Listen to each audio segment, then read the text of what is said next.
Hey, welcome back, Soul family, to Max and Mello's Architects of Soul. I'm Max Soul. And I'm Mello Soul.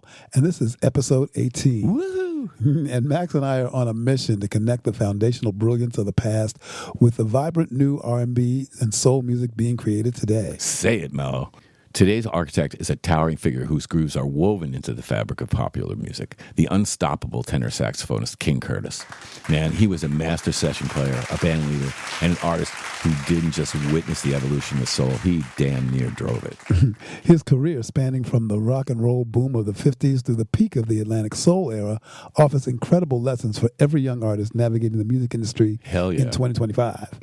We're talking about the lessons in identity, versatility, and the art of professional collaboration. And for any emerging artist today, whether you're a singer, a producer, or a group like ours, Soul and the New Vibe, well, the challenge is standing out in a crowded digital space. King Curtis's path provides a unique map for that journey.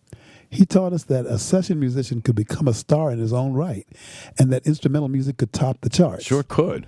Let's dive into the genius of King Curtis and unlock those lessons that are pushing our peers and us to innovate today. Oh, that's so true, Mello. And after the break, we will dig into that creative soul that was King Curtis. You're listening to Max and Mello's Architects of Soul.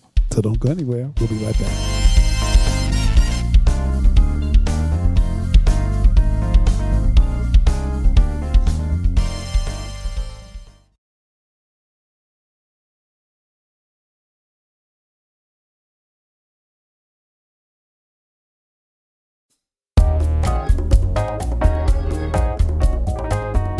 Hey, welcome back to Max and Mello's Architects of Soul.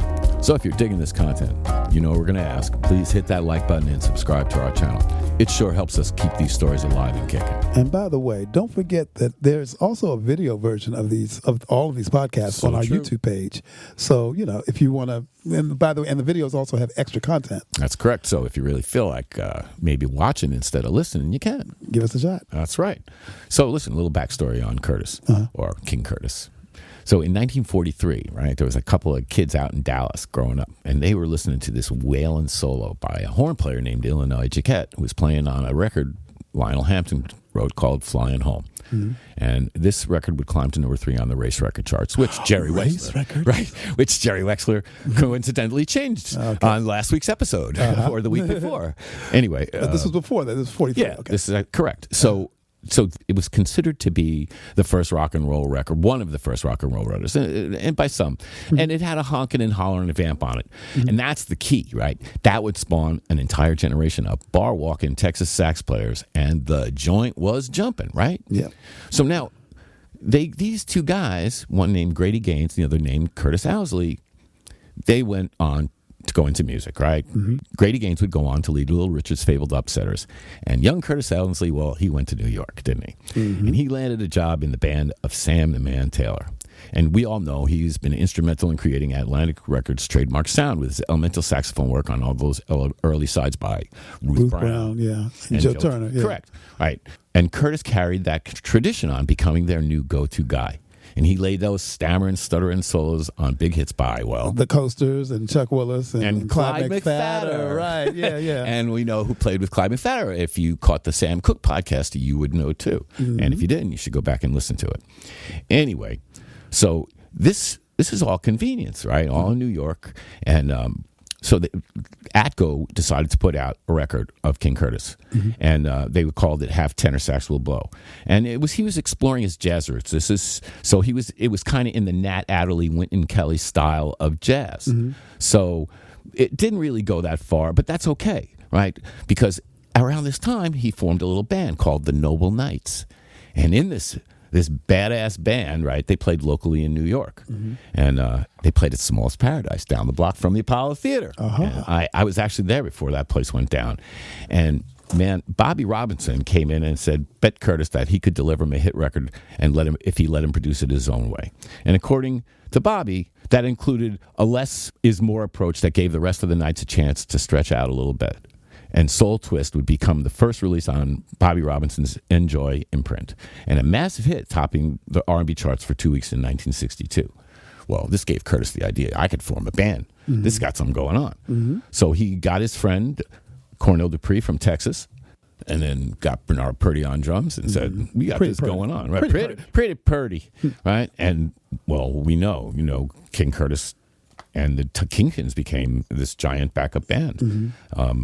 Sam Cooke hired them to go out on the road with him, and they'd shared the bill with King Curtis many times during the spring, and Sam couldn't help but notice how tight that Kingpins band was, and he started bugging them. This is all so cool because we didn't know this stuff when we first start about how Sam and King Curtis were connected, because Cooke persisted until he got him to go out on the road with them. So Curtis took the job, King Curtis and Sam Cooke.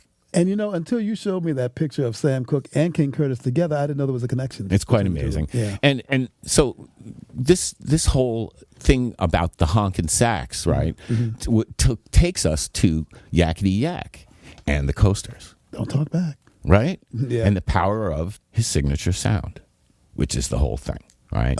Yeah. And then his early work on on Yakety Yak, that's that chicken scratch. That's sax what it was. And it was so distinctive that it pawned imitators and became his calling card. It was a huge calling card. Now, here's the dichotomy and the modern lesson. Like, Curtis reportedly really wasn't thrilled about being typecast by that sound, but it was a unique fingerprint, and it made him a star. So for any R&B soul artist breaking out today, the goal isn't just to be good, it's to be identifiable. Yeah. Yeah, absolutely. And think about an artist today who masters one particular vocal run, a specific lo-fi production style, or recurring melodic structure, and that's their Yakety Yak. That's their the thing that gets the door open. Yeah. And King Curtis taught us that you must establish an unmistakable musical identity, even if you plan to evolve it later. Which he did. Yeah. Which he did. And that leads us to his tenor sax on Aretha Franklin's Respect. Right? It's a perfect example of that evolving signature. And it wasn't the novelty of Yakety Yak, but a raw emotional cry that really elevated this track. And, well, shit. People just got a taste of his iconic sound in 1958 on Laverne Berker's I Cried Tier 2, but he changed from 58 all the way up to 67. To 60. And that was his gift. His voice was on his horn. Yes, Max. And that leads to the second major lesson, which is the instrument as the vocalist. Right. King Curtis's horn wasn't just a background accompaniment, it was a lead voice. It had the bluesy cry and the gospel fervor of a singer. And what I said before about Sanborn, it's like modern producers and instrumentalists, including the great horn players of today's soul, R&B, and jazz collective, draw from this. Your beat, your keyboard riff, your guitar solo, it's got to be a statement, not just a fill. I mean, you speak through your instrument, whether it be a horn or a vocal, guitar or drums, key or bass. You make that voice and you make it speak like these architects made it do.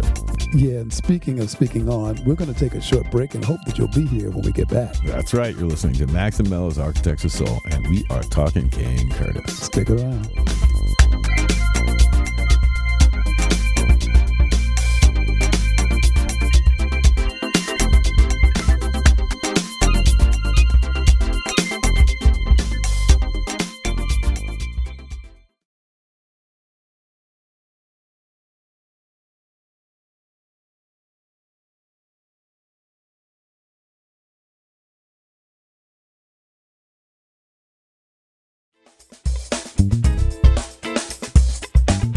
And you're back here with us on Architects of Soul. I'm Mello Soul. And I'm Max Soul, and we're in the midst of a deep dive on King Curtis. We sure are, Max. Now, the music industry today relies on collaboration, just as it did in King Curtis's time, but the scene is different. But it's not.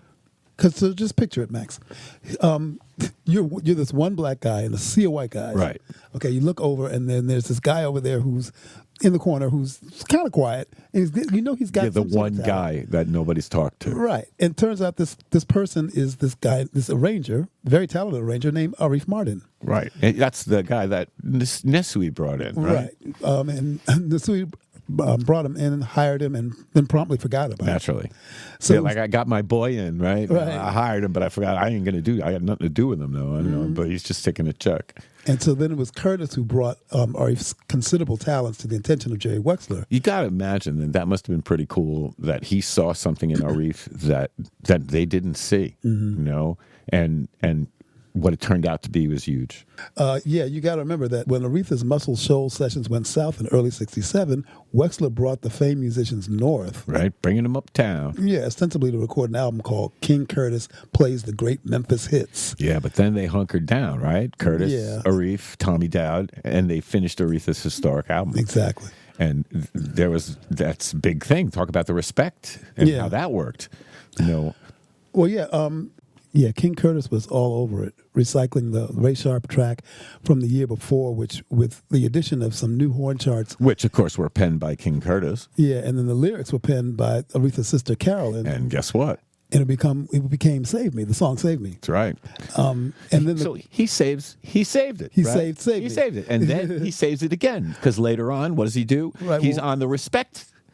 They're doing Otis Redding's Respect, and they're stuck for a bridge. Right, they were stuck trying to formulate a bridge to round the song out, That's the right. respect out. And King King Curtis came up with this idea. Of Ain't this a bad one? Yeah, he wanted to use the bridge section from "When Something's Wrong with My Baby." The changes from Right. When Something's Wrong with My Baby. He had just recorded it for the Memphis Hits album, and according to Aretha, Respect was in C, but the bridge and Curtis' saxophone solo is in F sharp, which is a totally unrelated key, but we liked it. I mean, he said we like those chords, so we put it in. If that solo was the only thing that man ever did, boy, that would be sure shit enough for me. Right. And Martin and Ousley became pretty much inseparable from that point on. Yeah, Curtis and Aretha. And they worked together on sessions in both New York and Memphis. Yeah. They recorded the classic Memphis Soul Stew at Chips Moman's American Studios in July of '67. Yeah, Today's Cool B-side, which is the flip of the theme from Valley of the Dolls, it was recorded down there too in December. And in addition to the usual Memphis boys, it includes our man Bobby Womack, who we haven't gotten to yet. Right. And he was playing guitar on that. That's some pretty cool shit. Oh, yeah. It got this kind of Sanford and Son thing going on. Right. And, again, talk about that inner circle that King Curtis was, this white guy. A single brother Yeah, single brother surrounded by white guys. But he earned his place. They were every one of those guys were so talented. And then you add the band, the Kingpins and Purdy and Jerry and then the horns and Billy Preston comes in and wow, you have Aretha's Fillmore West album. And we talked about that too when we did Aretha. So this it's quite amazing. If you think about, the powerful lesson that this is about the versatility is currency. If you think about that, this guy's resume is outstanding. It's staggering. Buddy Holly, John Lennon, Aretha Franklin, Duane Allman. That's jazz, rock, pop, and soul, right? For today's artists, it translates into being genre fluid. He was all over the place. Oh, my God, yeah. The best producers, top liners, and even vocalists today, they just don't stick to one genre. King Curtis showed that maintaining your integrity doesn't mean limiting your work. He was the king because he could fit into any session and elevate it while keeping his core soul sound. Which he proved, as we talked about with all the different people that this guy worked through. And that's huge for any emerging artist relying on sync placements, features, or hired gigs. That's correct. This flows right into his mastery of the collaborative ecosystem. And he was a session player and a musician, but also Aretha's musical director and band leader of the Kingpins. So he didn't just play, he led. And Atlantic Records knew that if they needed a killer band, they called King Curtis because all the musicians respected Curtis. How cool was that? Yeah, it's really cool. And that respect is the lesson. It is. Build a team of mentors and masters. Hey, I've heard that before, right? Yeah. For modern R&B artists, that means seeking out the best collaborators, the wisest producers, and the most professional musicians to be in your orbit. Think about that, about the cats in the Kingpins. And don't forget, we didn't even talk about Richard T. playing in the Kingpins either. Oh, that's my favorite pianist of all time. Yes. Favorite session pianist of all time. And again, that shows that the right team defined the legacy. Yeah. And your collaborators are your greatest asset. And that's so true, right? If teamwork doesn't make the dream work, you're on the wrong team. Or sadly, a vivid, honest assessment of your level at the moment should be taken.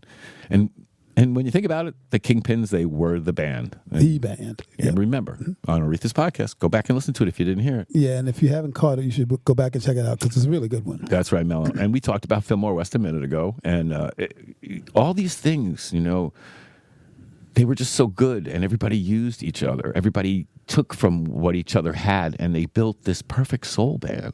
I mean, and they all knew it together. That was the vibe. And every time you heard it, you just sat back and said, what a fucking groove that is.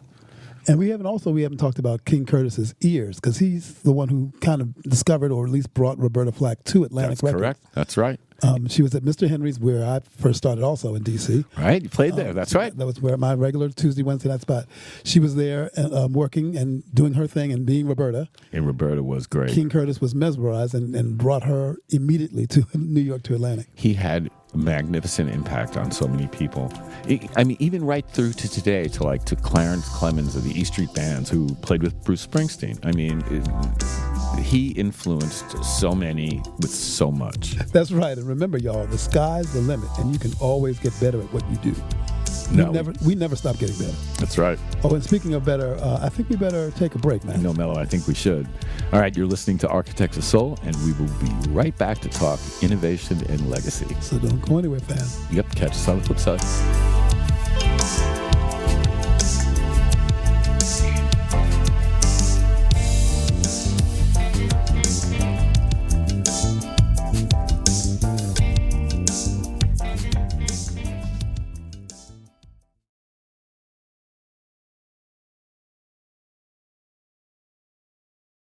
Thanks for tuning into Architects of Soul. Our music is waiting for you.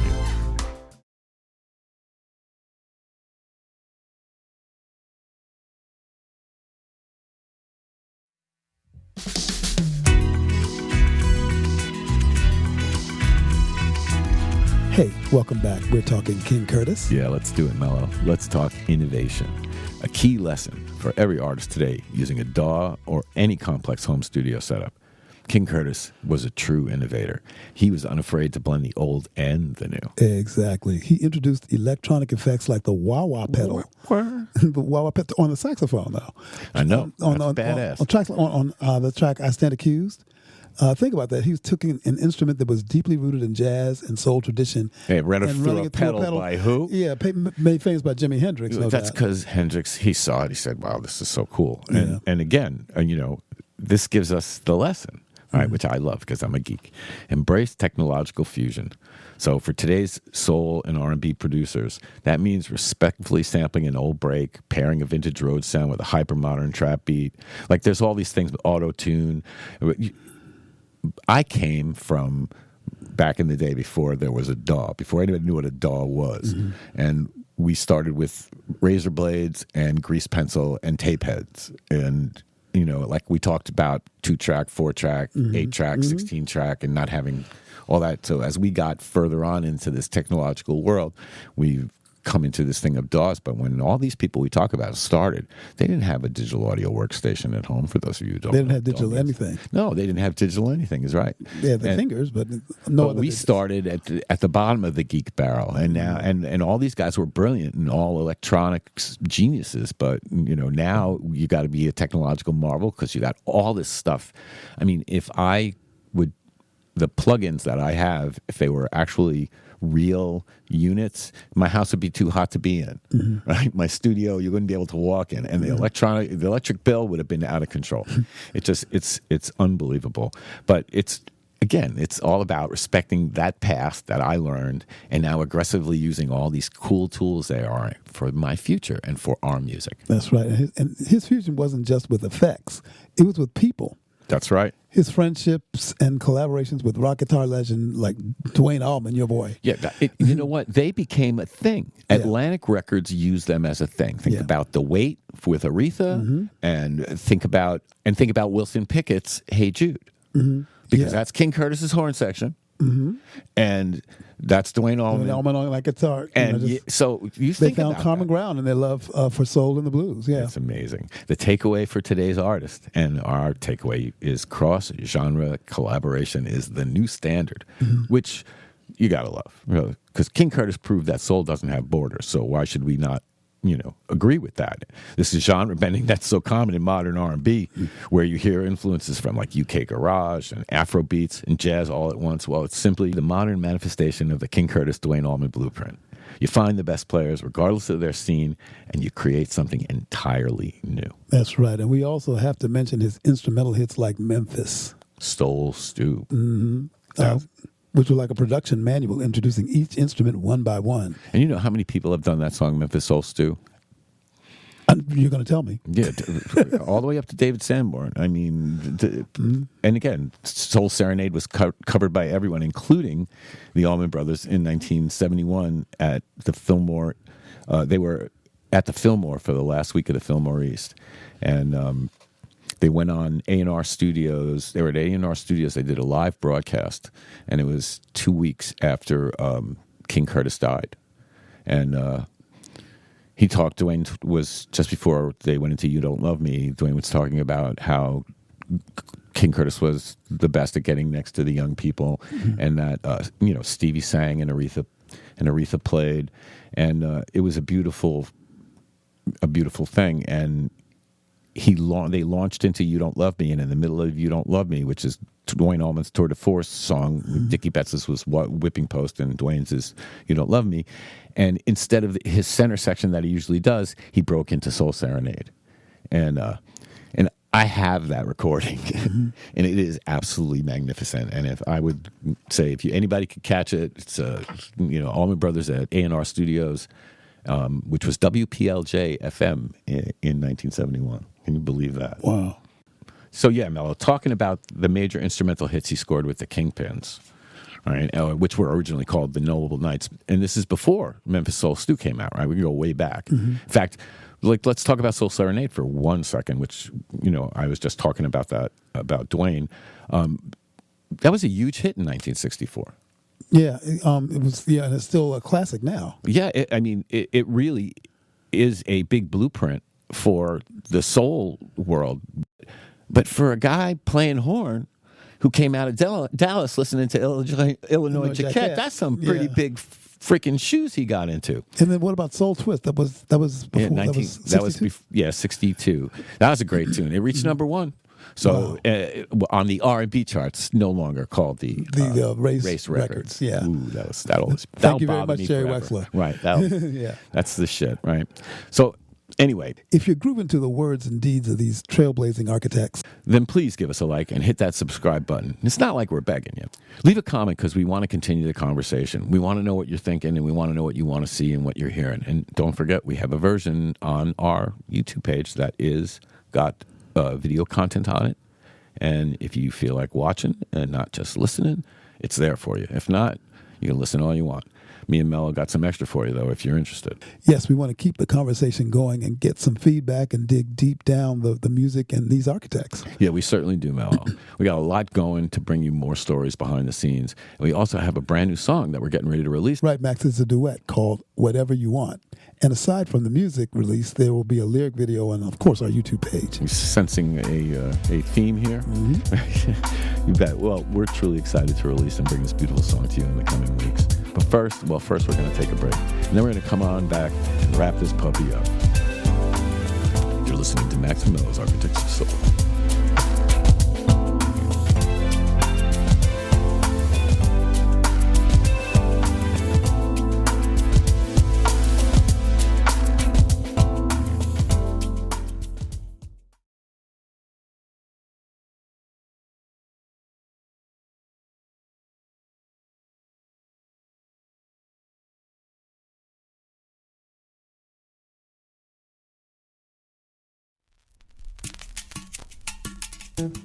And we're here back on Architects of Soul for our coda on today's episode. So Mello, what do we see here? Well, Max, as we conclude our exploration of King Curtis, a man who gave us so much only to be taken so tragically. We didn't even really talk about that. He was bringing an air conditioner home to his West Side apartment, and 2 junkies tried to rob him, and one stabbed him in the chest. Now, he took that knife out and stabbed the other junkie, but he still died. Yeah, and it's so sad. Yeah, that story provides a profound final lesson. It does. His work ethic, his talent for leading the room, and his understanding of the business. Well, they're why his records are still sounding phenomenal today. I still love them and listen to them. His legacy wasn't just in the notes he played or the sweet soul that he brought to you, but in the power structure he created to make those notes happen. Yeah, and for every emerging artist, his life reminds us that the industry is a business. Unfortunately, it is a business. Yeah, and to thrive, you must excel in your craft while being strategic about your career. Protecting your creative output and understanding your value is as vital as the music itself. It's true. King Curtis may be gone, but the echo of his horn is everywhere, and challenging the modern artists to be bolder, more versatile, and more committed to defining their sound. And his blueprint is the foundation for the current golden age of R&B and soul. And we, as Soul in the New Vibe, and all our peers are walking a path that the King, he truly helped pave. He did. We honor him by not copying, but by applying his lessons to the ever-changing sonic landscape. Yeah, it's the dealio, Mello. Pushing the envelope on crafting music in this new age. And as always, we leave you with our maxim. Keep that soul fire burning. Protect your sound. Nurture your creativity. Own your voice. And remember the lessons learned from the giants who came before. And yes, protect your masters and seek out wise mentors who can guide you on your journey. And until next we meet, peace and soul, y'all.